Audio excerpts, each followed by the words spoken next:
सुप्रभात बच्चों, मैं आपकी एकता शुक्ला मैम आपको संस्कृत पढ़ाऊंगी। बच्चों, आप सभी लोग अपनी अपनी पुस्तकें खोल लीजिए।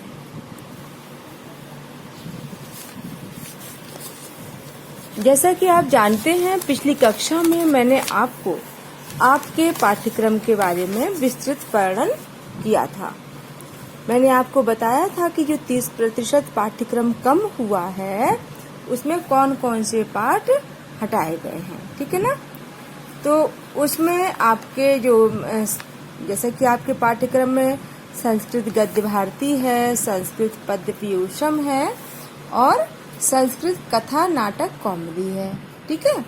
तो इसमें आपके ये पहला, दूसरा और ये तीसरा, चौथा, 5 भारतवर्षम और 7 पाठ आपके आएंगे, ये मैंने बताया है आपको, ठीक। बाकी ये 1, 2 ये पाठ काट दिया जाएगा। फिर आपका 10वां पाठ जो है भारतीय संविधान निर्माता डॉक्टर भीमराव अंबेडकर, ये आएगा।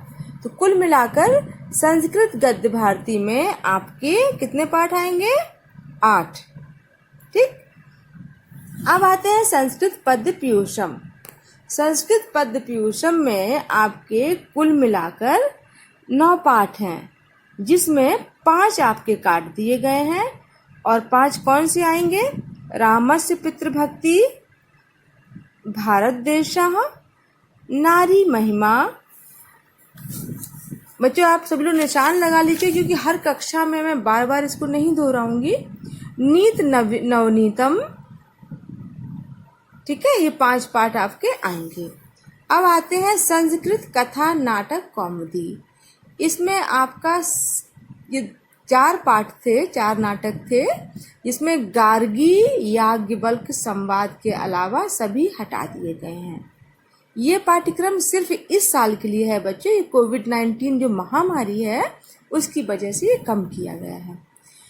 ग्रामर में आपके यानी कि व्याकरण में आपका ये जितना है वो सभी आएगा, ठीक है। तो इसमें हमने आपको महेश्वर सूत्र पढ़ा दिया है, संधि ज्ञान पढ़ा दिया है, समास परिचय पढ़ाया है। अब हम आपको पढ़ाएंगे कारक एवं विभक्ति परिचय। ये आपका ग्रामर यहाँ से शुरू होता है। इसमें भी आप आते संस्कृत गद्य भारती में, तो अस्माकम राष्ट्रीय प्रतीकान, आदि कवि वाल्मीकि, बंधुत संदेष्टा रविदासा, आजाद चंद्रशेखरा। ये आपको 4 पाठ में पढ़ा चुकी हूँ। अब आपके 4 पाठ और बचे हैं। तो आज हम शुरू कर रहे हैं संस्कृत पद्य पीयूषम, ठीक है बच्चों। इसमें पहला पाठ, जैसे अभी तक आप संस्कृत में पढ़ते रहे हैं ना, तो उसमें क्या होता है कि वंदना से शुरू होता था। ऐसे ही इसमें भी मंगलाचरणम से शुरू हुआ है। मंगलाचरणम पहले हम पढ़ाएंगे, तत्पश्चात आपको फिर रामस्य पितृभक्ति पढ़ाएंगे। तो बच्चों, आते हैं हम अपने पाठ पर, ठीक है। खोल लीजिए सभी लोग अपनी अपनी पुस्तकें। ये है, यहाँ से शुरू होता है हमारा संस्कृत पद्य पीयूषम मंगल आचरणम, ठीक है बच्चों। इस पाठ में आपको शुभ कार्य के लिए, शुभ आचरण के लिए, देखिए लिखा है बच्चों, प्रस्तुत मंगलाचरण में जो श्लोक प्रस्तुत किए गए हैं, जो मंत्र प्रस्तुत किए गए हैं, ये ऋग्वेद, शुक्लवेद, यजुर्वेद, अथर्ववेद से लिए गए हैं, ठीक है। तो आइए अब हम आपको इसको पढ़ाते हैं। पहला श्लोक है बच्चों, पुस्तकें खोल ली ना आप लोगों ने? ध्यान दीजिएगा, मैं आपको श्लोक पढ़ के बताऊंगी, तत्पश्चात आपको उसकी व्याख्या बताऊंगी, आपको शब्दार्थ भी बताऊंगी ताकि समझने में आसानी हो, ठीक है।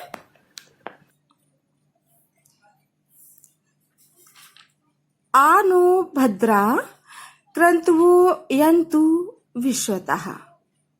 ये का है, पहले श्लोक का का। फिर खा है, भद्रम कर्णे भी शृणुयामि देवाः, भद्र पश्येमक्षि भीर्यजत्रा, ठीक है। ये पहला श्लोक है, ये बच्चों आपका ऋग्वेद से लिया गया है। अब हम आपको बताते हैं कि इस श्लोक में क्या कहा जा रहा है। सबसे पहले तो आप शब्दार्थ समझ लीजिए। इसका शब्दार्थ यानी कि जो सबसे पहले आपका है आयंतु, है ना, ये आ नो भद्रा, तो आ अर्थात आए, ना हमारे लिए, हमारे पास, विश्वत चारों ओर से, भद्रा कल्याणकारी, और कृतवः संकल्प अर्थात हे भगवान, भगवान से यहाँ प्रार्थना की जा रही है कि हे भगवान, चारों ओर से अर्थात सभी ओर से कल्याणकारी विचार हमारे मन में आए। भद्रम कर्णे भी शृणुयाम देवाः, भद्रम पश्येमाक्षिभिर्यजत्राः, अर्थात भद्रम शुभ, कर्णे भी कानों से, शृणुयाम सुने, पश्येमि देखें, वयम हम सब, देवाः ईश्वर की, अक्षिभ आँखों से, यजत्राः उपासना करने वाले। ठीक है, अब इसका अर्थ क्या होगा?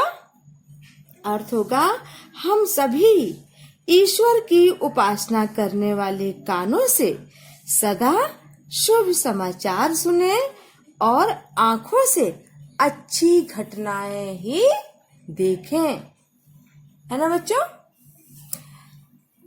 तत्पश्चात अब आते हैं श्लोक नंबर 2 पे। श्लोक नंबर 2 है मधुनक्ति मुतोषो मधुमत पार्थिवा रजा, मधु चौरस्तु ना पिताः, मधुमान नो वनस्पतिर्मधुमान अस्तु सूर्याः, माधवीर्गावो भवन्तु नः। अर्थात इसका अर्थ क्या होगा? पहले तो आप वर्ड मीनिंग लिख लीजिए, अर्थ शब्दार्थ लिख लीजिए दूसरे श्लोक का। तो शब्दार्थ लिखिए मधु, मधु का मतलब जानते हैं बच्चों ना, मधु मीठा, अर्थात ना हमारे लिए, नक्तम रात्रि, नक्तम क्या है बच्चों? रात्रि, यह है नक्तम, मधु नक्तम। तो नक्तम रात्रि,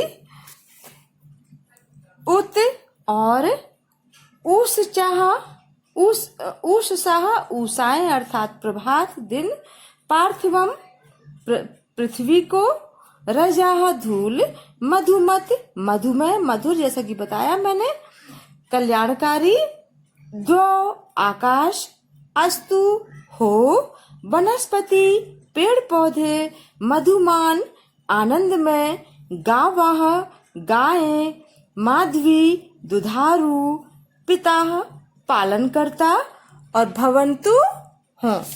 अब आते हैं इसकी व्याख्या पर। यहाँ पर कह रहे हैं कि हे परमेश्वर, हमारे रात और दिन मधुमय हों अर्थात मंगलमय हों, आनंदकारी हों, धरती माता की धूल और पिता आकाश का प्रकाश हमारा कल्याण करे, हमारी वनस्पतियां, सूर्य तथा दुधारू हमारे लिए कल्याणकारी हों। बच्चों ये आपका श्लोक ऋग्वेद से, ये दोनों ही श्लोक, पहला का काखा और दूसरा का, ये दोनों श्लोक ऋग्वेद से लिए गए हैं।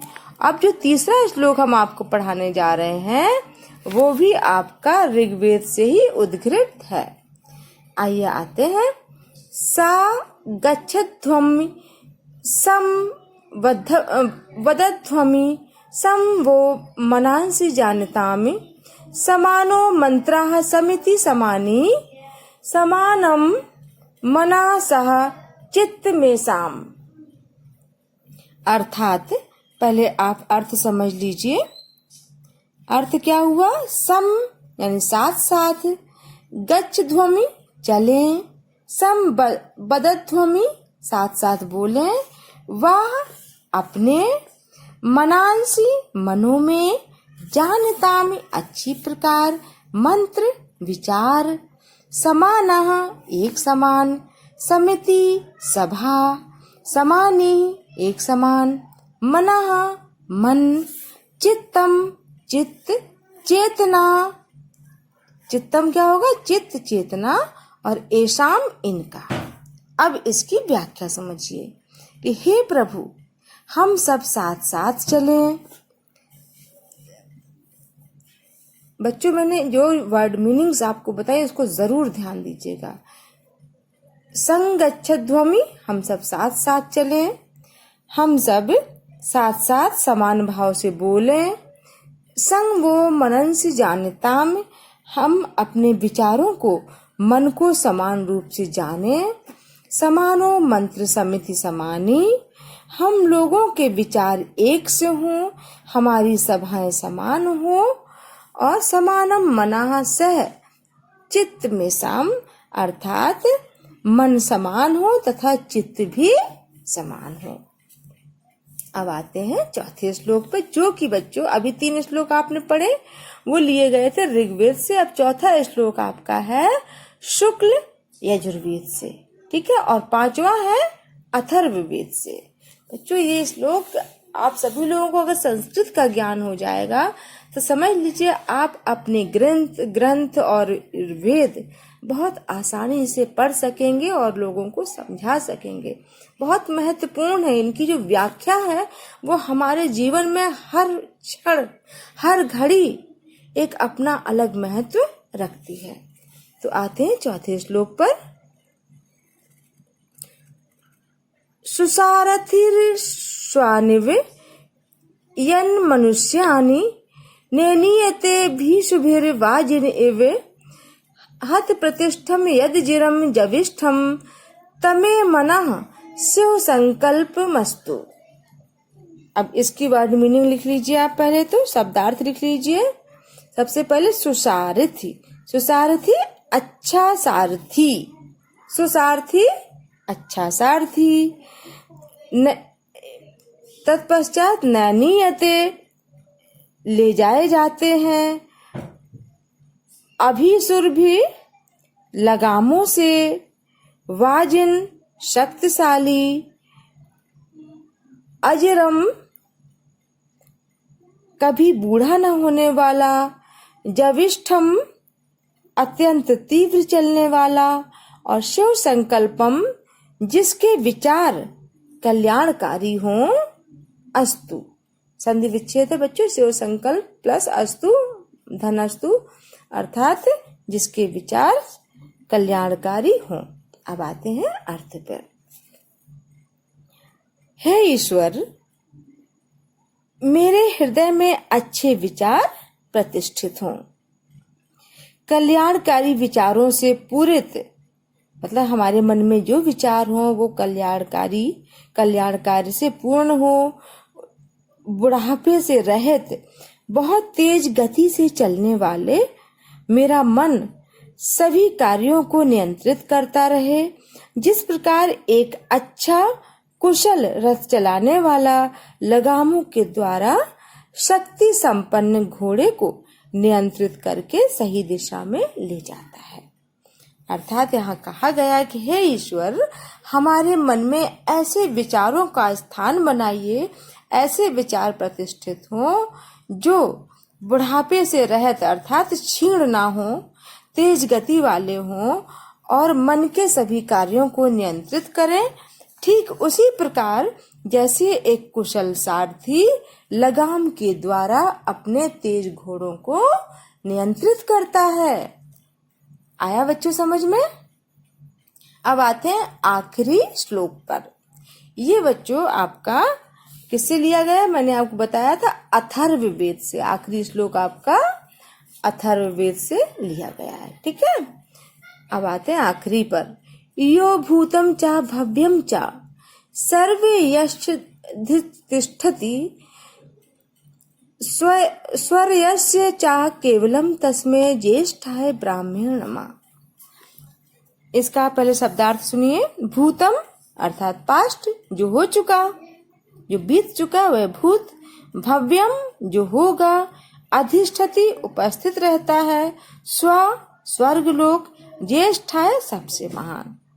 यहाँ पर कहा जा रहा है इस श्लोक में कि जो भूतकाल में उत्पन्न हुए तथा भविष्य काल में उत्पन्न होंगे, जो भूतकाल में हो चुका है, जो भविष्य काल में होने वाला है, उन सभी पदार्थों का जो अधिष्ठाता है तथा मूल कारण है, मतलब उन सभी का जो मूल कारण है, जिसकी कृपा से मनुष्य मात्र परम पद प्राप्त करता है, उस महान परम ब्रह्म को मैं नमस्कार करता हूँ।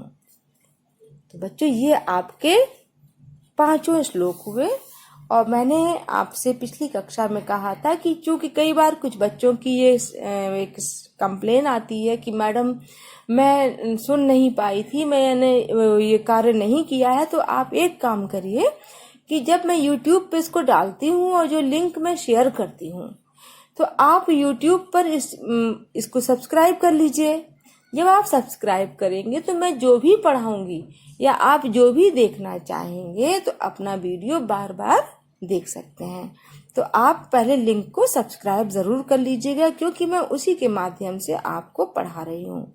और जिन बच्चों ने गूगल मीट डाउनलोड कर लिया है वो भी गूगल मीट पर मेरे कांटेक्ट में रहें, क्योंकि मैं गूगल मीट से भी पढ़ाऊंगी। ठीक है बच्चों, तो आज हमने क्या पढ़ा? मंगल आचरण। ठीक है, अब पढ़ेंगे रामस्य पितृभक्ति। इसमें आपको क्या करना है, जो गृह कार्य है इसमें है संदर्भ और व्याख्या। संदर्भ बच्चों सामान्य, जैसा कि आप जानते हैं, प्रस्तुत मंत्र हमारी पाठ्य पुस्तक संस्कृत पद्य पीयूषम के मंगल आचरणम शीर्षक पाठ से अवतरित है।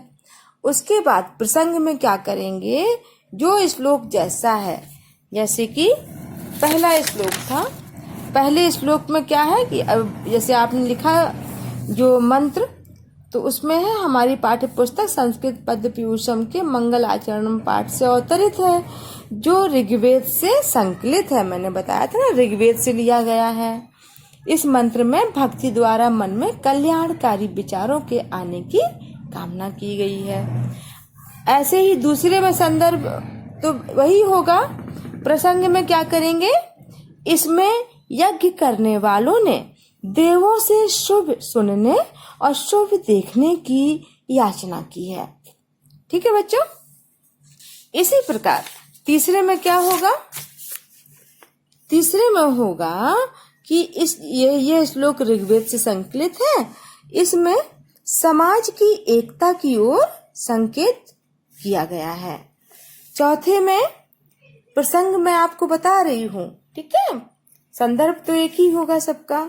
चौथे में इस वैदिक मंत्र में ईश्वर से अपने को पवित्र करने की प्रार्थना की गई है। और अंतिम अर्थात 5वें मंत्र में क्या है प्रसंग कि इसमें आप जो लिखेंगे प्रसंग वो है कि यह अथर्ववेद से उद्घृत मंत्र में ब्रह्मा की महिमा को बताकर उसे नमस्कार किया गया है। ठीक है बच्चों, तो इस प्रकार आप संदर्भ, प्रसंग एवं व्याख्या करके हमको दिखाएंगे।